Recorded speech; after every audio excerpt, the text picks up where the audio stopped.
আসসালামু আলাইকুম viewers, welcome to my channel best cook recipes. আজ কোনো রান্না নয়, আজকে দেখাবো কি করে কাঁচা কাঁঠাল সহজে কেটে নেওয়া যায় আর সংরক্ষণ পদ্ধতিটাও বলে দিচ্ছি। কাঁচা কাঁঠাল অনেকেই পছন্দ করেন, কিন্তু কেটে নেওয়ার ঝামেলার জন্য অনেকেই খেতে পারছেন না। আশা করি আমার এই আজকের ভিডিওটি দেখার পর কাঁচা কাঁঠাল কেটে নিতে আপনাদের কোনো রকম সমস্যাই হবে না। তো চলুন পুরো পর্বে ফিরে যাচ্ছি। এখানে আমি দুটো কাঁচা কাঁঠাল নিয়েছি, তবে দুটো কাটবো না। আমি একটি কাঁচা কাঁঠাল কেটে আপনাদের দেখাচ্ছি। এই কাঁঠাল দুটো আমার মামার বাসা থেকে এনেছি, এই মাত্রই গাছ থেকে পাড়া হয়েছে। কাঁঠালটাকে কাটার জন্য প্রথমে একটা ডিশ নিয়ে নিলাম, তারপর দায়ের মধ্যে কিছুটা তেল মাখিয়ে নিয়েছি এবং হাতেও তেল মেখে নিয়েছি। এখন কাঁঠালের সামনের দিকটাকে একটু ঘুরিয়ে ঘুরিয়ে কেটে নিচ্ছি, তাহলে কেটে নিতে সুবিধা হবে। এবার দায়ে একটু তেল মেখে নিলাম, তাতে করে দায়ের মধ্যে খুব একটা আঠা লাগবে না। এবার কাঁঠালের মাছ থেকে কেটে নিচ্ছি। আপনারা হাতে কিংবা দায়ে সরিষার তেল অথবা সয়াবিন তেল অর্থাৎ যে কোনো তেল মাখিয়ে নিলে হবে। এবার কাঁঠালটাকে মাছ থেকে কেটে নিয়েছি। এবার আবারও লম্বা করে একটু ছোট করে কেটে নিয়েছি। এখন কাঁঠালের খোসাটাকে ছাড়িয়ে নিচ্ছি, তবে একটু ভারী করে কেটে নিতে হবে। এরপর একটু বড় করে টুকরো করে কেটে নিয়েছি। বাকি কাঁঠালগুলোকে আমি একইভাবে কেটে নিচ্ছি। হাতে অবশ্যই তেল মাখিয়ে নেবেন, তাতে করে হাতে কোনো রকম আঠা লাগবে না। এখন ভারী করে কাঁঠালের খোসাটাকে ছাড়িয়ে নিচ্ছি। এখন কাঁঠালের সামনের দিকের যে আটিটা আছে সেটাকে লম্বালম্বি করে কেটে ফেলে দিচ্ছি।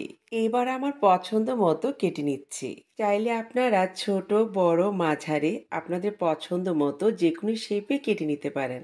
কাঁচা কাঁঠাল অনেকেই খুব পছন্দ করেন, কিন্তু কাটার ভয়ে খেতে চান না। আমার ভিডিওটি দেখার পর আশা করি কাঁচা কাঁঠাল কাটতে আপনাদের আর কোনো সমস্যাই হবে না। দেখতেই পাচ্ছেন আমি কিন্তু আবারও হাতে তেল মেখে নিয়েছি। ও হে, ভালো কথা, পাকা কাঁঠালের যে আটিটা থাকে মাঝখানে সেটা কিন্তু সবাই ফেলে দিয়ে থাকে। এই ফেলে দেওয়া আটি দিয়ে খুব মজার একটি রেসিপি তৈরি করেছি, অলরেডি আমার চ্যানেলে আপলোড করে দিয়েছি। লিঙ্কটা ডিসক্রিপশনে দিয়ে দেবো, চাইলে আপনারা দেখে নিতে পারেন। এবার কাঁঠালের টুকরোগুলোকে একটু বড় করে কেটে নেব। পুরো কাঁঠালটাই আমি কেটে নিয়েছি। ও হে, ভালো কথা, আমি আমার হাতটাকে আপনাদের দেখাচ্ছি। আমার হাতে কোনো রকম আঠা আছে কি, কিংবা হাতটা কি কালো হয়েছে? সবসময় কাঁঠাল কাটার আগে হাতে তেল মেখে নেবেন। এবার কাঁঠালগুলোকে আমি আরেকটি ঝুড়িতে ট্রান্সফার করে নিচ্ছি। এই ঝুড়িটা সহ আমি ডিপ ফ্রিজে রেখে দেব। ঘন্টাখানেক পর একটু উল্টে পাল্টে দিব, তখন আর কাঁঠালগুলো খুব একটা জমাট বাঁধবে না। এরপর আপনারা চাইলে যে কোনো পলিথিন অথবা যে কোনো বক্সে বছর জুড়ে সংরক্ষণ করে রাখতে পারেন। আমি 3টি ঝুড়িতে কাঁচা কাঁঠালগুলো নিয়ে নিয়েছি। এখন ডিপ ফ্রিজে রেখে দেব। এরপর কিছুটা শক্ত হয়ে গেলে তারপর আমি পলিথিন কিংবা বক্সে সংরক্ষণ করে রাখবো। আরেকটি পদ্ধতি আপনাদের বলে দিচ্ছি।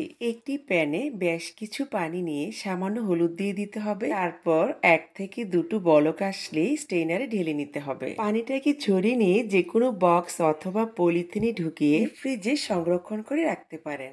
বাস, কাঁচা কাঁঠাল কেটে নেওয়া এবং সংরক্ষণ পদ্ধতি সহ আপনাদের মাঝে শেয়ার করলাম। আশা করি আপনাদের ভালো লেগেছে। ভালো লাগলে লাইক করবেন, শেয়ার করবেন আর চ্যানেল সাবস্ক্রাইব করবেন আর পেজ ফলো করবেন। আল্লাহ হাফেজ।